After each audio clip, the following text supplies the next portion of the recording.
La France possède 1000 trésors. L'un d'eux se trouve dans un charmant village des Alpilles situé à quelques kilomètres de Saint-Rémy-de-Provence. Michel Drucker, Patrick Sabatier, qui fête aujourd'hui son 72e anniversaire, Charlotte de Turckheim mais aussi Brad Pitt en sont tombés amoureux. De nombreuses personnalités comme Brad Pitt, Charlotte de Turckheim, Michel Drucker, Alain Prost, Bruno Gaccio et Hugh Grant ont trouvé refuge dans un charmant village des Alpilles, Égalières. Si Michel Drucker est propriétaire d'un bien de prestige dans cette région avec sa femme Dany Saval, Patrick Sabatier est également tombé amoureux de ce petit village situé sur le rebord nord du massif à 10 km de Saint-Rémy-de-Provence. Celui qui fête ses 72 ans peut y couler des jours paisibles. Ici, si est l'un des derniers villages à la Pagnole, où tout est excessif, confie le maire René Fontès auprès des journalistes de la Provence. Les people comme vous dites, ils font comme nous. Regardez Charlotte de Turckheim, elle vient à l'Aioli, elle est chez elle, chez nous a-t-il ajouté.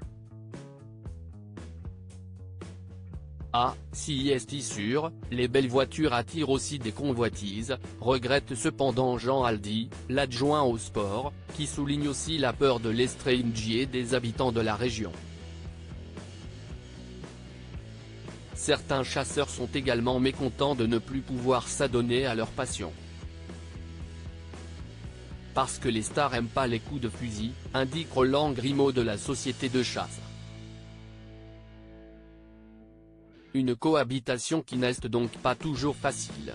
Sur le site touristique Avignon et Provence, Égalières est tout de même présenté comme le plus beau village des Alpilles, rien que ça.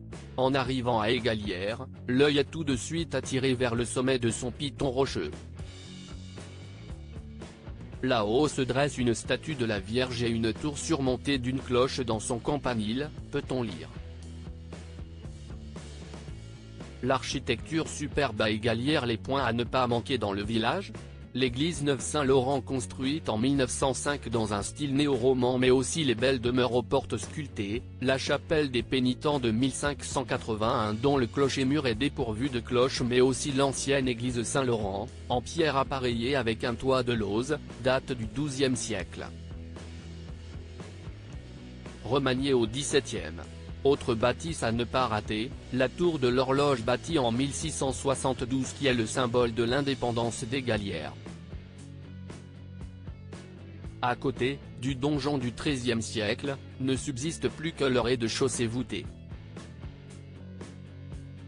La statue de la Vierge fut placée sur le toit en 1893 pour commémorer un miracle, et semble toujours veiller sur le village, indique le site.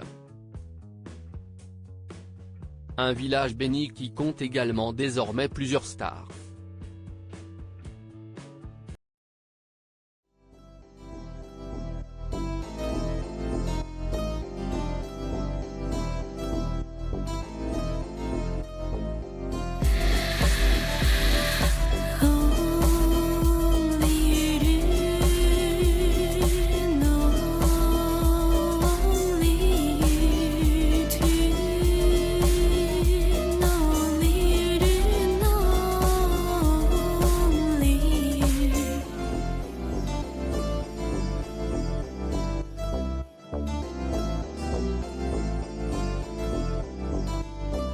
To